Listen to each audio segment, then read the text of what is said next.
Right now, three of the world's largest military powers are in open conflict with each other's allies. Nuclear arsenals are on higher alert than at any point since the Cold War, and most people have absolutely no idea what would actually happen if it all went wrong. We're not talking about a movie, we're talking about a real, structured look at what World War III would actually mean. For soldiers, for civilians, for supply chains, for your grocery store, and for the world order that's held together, imperfectly but held since 1945. Today we're going to walk through all of it, step by step, the spark that starts it, the weapons that fight it, the economic collapse that follows it, the nuclear question nobody wants to answer plainly, and what history says about how it ends. Just so you know, this video isn't a speculation pulled from headlines or social media hot takes. We've gone through R&D corporation simulations, NATO strategic planning documents, reports from the Council on Foreign Relations, and publicly available military doctrine from the US, Russia, and China. Everything you're about to hear is sourced from people who spend their entire careers thinking about exactly these scenarios. Here's the thing most people get wrong about how World War III would start. It wouldn't start with a speech, it wouldn't start with a declaration. It would start with something small, something that in isolation looks manageable, a miscalculation, a drone drifting into restricted airspace, a naval standoff that goes 30 seconds too far, a soldier who fires first and asks questions later. Historians call this escalation by accident. It's almost exactly how World War I began. Not with a master plan, but with a series of small decisions that nobody could reverse once they were made. An assassination in Sarajevo triggered a chain of treaty obligations and mobilization orders that pulled six major powers into a continental war within 5 weeks. Nobody in June 1914 expected to still be fighting in November 1918. So let's say it starts. What actually happens in the first 2 days? Hour zero, the cyber offensive. Before a single missile is launched, both sides would hit each other's digital infrastructure: power grids, water treatment systems, air traffic control, financial clearing networks, military command and control systems.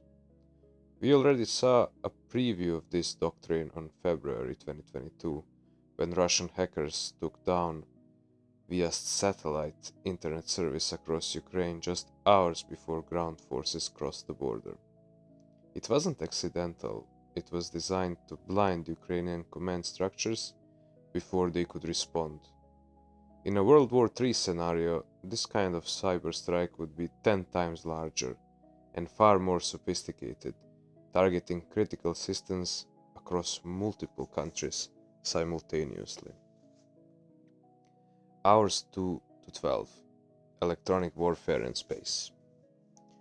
Alongside cyber attacks, both sides would aggressively jam GPS signals and military communications. GPS jamming is already routine near active conflict zones. Pilots flying near the Baltic Sea, the Middle East, and the Black Sea region regularly report GPS interference even today in peacetime. In wartime, this expands massively. Simultaneously, anti-satellite operations would begin. China and Russia have both demonstrated the ability to destroy satellites in orbit. Knocking out the right communications and surveillance satellites doesn't just blind military forces, it degrades civilian GPS, weather forecasting, financial transaction systems, and air travel coordination worldwide. Hours 12 to 48.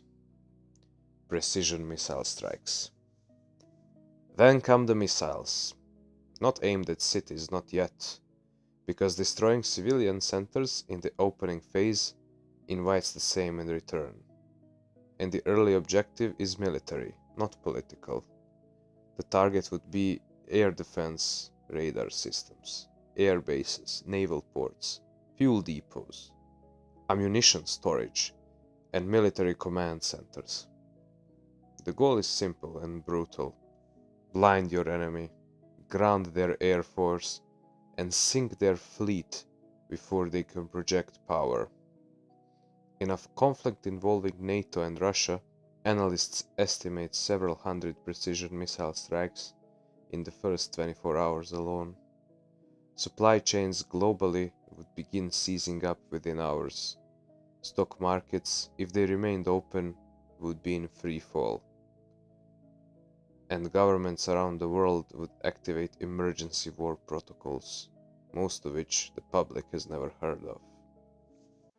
What happens to everyday life? This is the part nobody talks about enough. You don't have to be near a war zone to feel a world war. You just have to go to a grocery store. The modern food system runs on just-in-time delivery. Warehouses hold days of inventory, not months. A disruption to shipping lanes or fuel supplies hits supermarket shelves within days, not weeks. Ukraine and Russia supply roughly 30% of the world's wheat. The Black Sea becomes contested, prices spike worldwide. Energy follows the same pattern. The Strait of Hormuz carries 20% of global oil trade. Any escalation involving Iran could threaten it within hours, and a 20% oil shock cascades through every industry that runs on fuel, which is every industry. Within weeks, most governments would invoke emergency economic powers: price controls, export bans, nationalization of critical industries. The free market most people navigate daily would be practically suspended. And then there's conscription. Several NATO nations already have it. Germany quietly reintroduced mandatory military service in 2024. The United States still maintains the selective service system. The machinery exists. In a sustained great power war, the pressure to use it would be enormous. This is where a world war stops being something on a screen and starts touching your family directly. The nuclear question. Would a world war go nuclear? Experts are divided. The honest answer? It depends on how the conventional war goes and who's losing. Mutually assured destruction has held for 80 years. Even though the Cuban Missile Crisis, when a Soviet submarine commander Vasily refused to authorize the nuclear torpedo launch, one man's decisions may have prevented a nuclear war. The concern today is different. It's not city-destroying warheads, it's tactical nuclear weapons.